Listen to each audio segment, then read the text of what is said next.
United news circle में आपका स्वागत है। मैं Sarvjeet, Dhanapur block sector number 2 से आप कमलेश यादव जी हैं और आप जिला पंचायत सदस्य की तैयारी में हैं और आपसे जानना चाहेंगे कि आप चुनाव लड़ने का आपका क्या उद्देश्य रहा और आप जनता के बीच में अपने आप को कैसे स्थापित करेंगे और जनता से क्या कहना चाहेंगे। सबसे पहले तो मैं आपका बहुत बहुत धन्यवाद करता हूं कि आप हमारे जैसे लोगों से इंटरव्यू लेने का या आपका जो सवाल है पूछने का बहुत बहुत धन्यवाद। आप पूछना चाहते हैं हमसे जो बातें मेरे माइंड में। चुनाव लड़ना कोई बहुत बड़ी बात नहीं है, हर प्रत्याशी चुनाव लड़ना चाहता है, कुछ ना कुछ उसमें क्वालिटियाँ होती तभी चुनाव लड़ने के लिए आता है। लेकिन सबसे बात आज सवाल खड़ा है कि विकास क्यों नहीं हुआ। हमारा मुद्दा सिर्फ यही है आज कि विकास क्यों नहीं हुआ। मैं बाहर पढ़ा ज़रूर, लेकिन 20 साल पहले जब मैं बाहर गया था वापस आया तो देखा जो जैसे पढ़ा था वो वहीं आज भी पड़ा हुआ है। फिर मेरे मन में एक उत्कंठा जगी, मैं जागृत हुआ कि समाज का विकास करने के लिए एक ऐसे नेतृत्व करने वाले नेता की ज़रूरत है जो अपनी आवाज़ों को आगे तक पहुंचाए, लेकिन ऐसा कोई है नहीं। वही तो बात है कि वो तेरे ही खा करके ये जताते कि मैं संघर्षशील नेता हूँ। और मेरा व्यू है, मैं 1 साल से घूम रहा हूँ इस समाज में, 1 साल मुझे आए हुआ है। मैंने एक चीज़ देखा है कि जितने नेताओं ने तेरे ही खा करके पैर छुआ उन्होंने कुछ नहीं किया। क्योंकि अगर वो बोले होते समाज में कि मैं ये चीज़ करूँगा या करने की इच्छा रखता हूँ, वादा तो नहीं कर सकता हूँ, लेकिन हाँ हमारी हिम्मत है कि इस कार्य के लिए मैं आगे बढ़ूँगा। मैं आपको बता दूं, मैं 1 साल पहले जब आया तो मेरे इस 500 एकड़ से ज़्यादा ज़मीनें जलमग्न थी। वो 500 से ज़्यादा हैं। सोचिए ज़रा आप कि 500 जो एकड़ ज़मीनें जलमग्न हैं उसमें एक किसान ऐसा भी होगा जिसके पास 1 ही बीघा या 1 ही बिस्वा अकेले उसका वहाँ होगा। सोचिए वो कैसे खाएगा। मैं मेरे सवाल थे, आप बिल्कुल ये जो नरौली है आपका और आपका ये पसाटा है ये पूरी तरीके से गंगा कटान पर है और 2010-11 में इसमें मैं स्वयं कवरेज किया था कि उन नरौली घाट को लेकर, और लेख भी दिया था कि मौत से हर बार मेरा सामना होता है। सब कहते हैं तो अनहोनी ये किसी के साथ भी घट सकती है। बरसात के दिनों में यह अनहोनी मेरे घर के सामने खड़ी रहती, मुझे इससे डर नहीं लगता। जन्म से ही मैंने गंगा की गहराई इस मौत की खाई को देखा है। मेरे नन्हे पाँव इस अनहोनी से अब तक बचते आए हैं।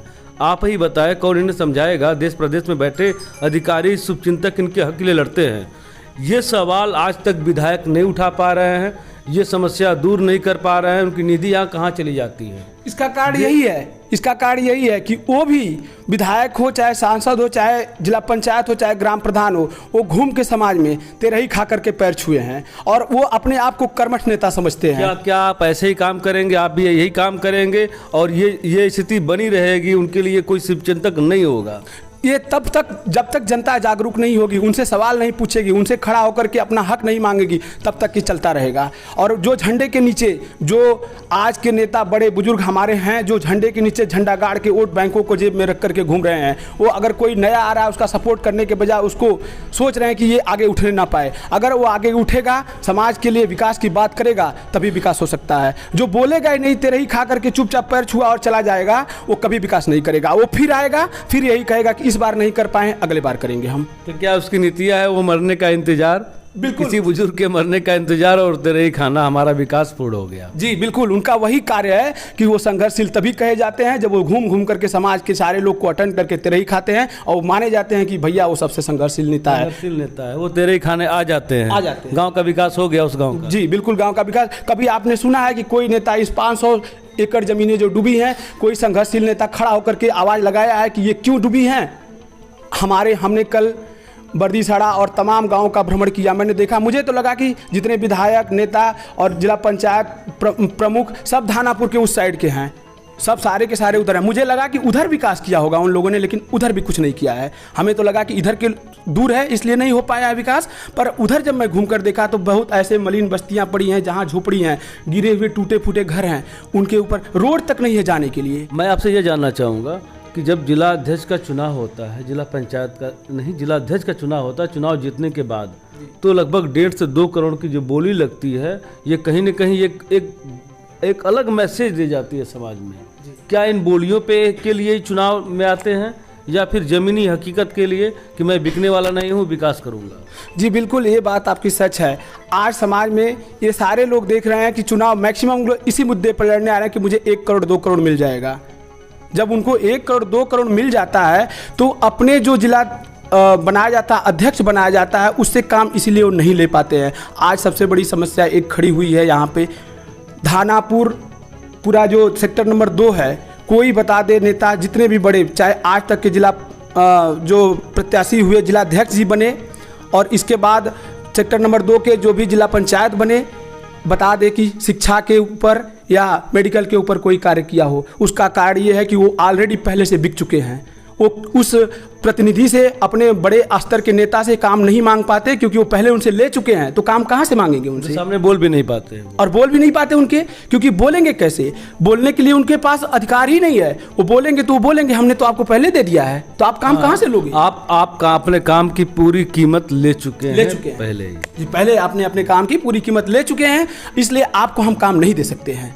और टू बी कंटिन्यू वो कह तो नहीं सकते उनसे, लेकिन कहीं ना कहीं कोर्ट भाषाओं में वो कहते हैं कि ठीक है, देख लेंगे, आगे चलिए सोचेंगे, बताएंगे, देखा जाएगा, विकास हो जाएगा। लेकिन आज यहाँ ये स्थितियाँ बनी है कि बिल्ली के गले में घंटी बांधेगा कौन?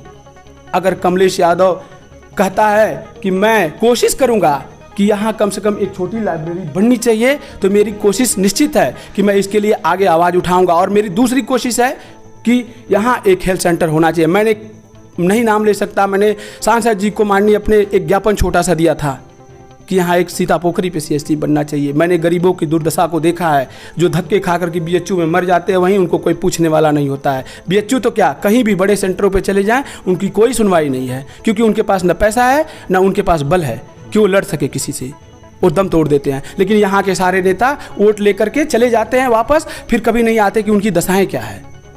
आज मन बहुत आघात है, इसलिए आघात है सिर्फ कि लोगों की दुर्दशा को देख करके। अगर आज मैंने इस बीड़ा को उठाया है कि मैं आगे तक चलूँगा, तो मैं निश्चित तौर से इस क्रांति को छेड़ूंगा। मेरी ये क्रांति है कि इस बार जो भी जिला पंचायत बने, हमने 20 सालों आपको दिया है, उधर का विधायक आपका है, जिला पंचायत आपका है, प्रमुख आपका है, एक बार आप मुझे देख लो।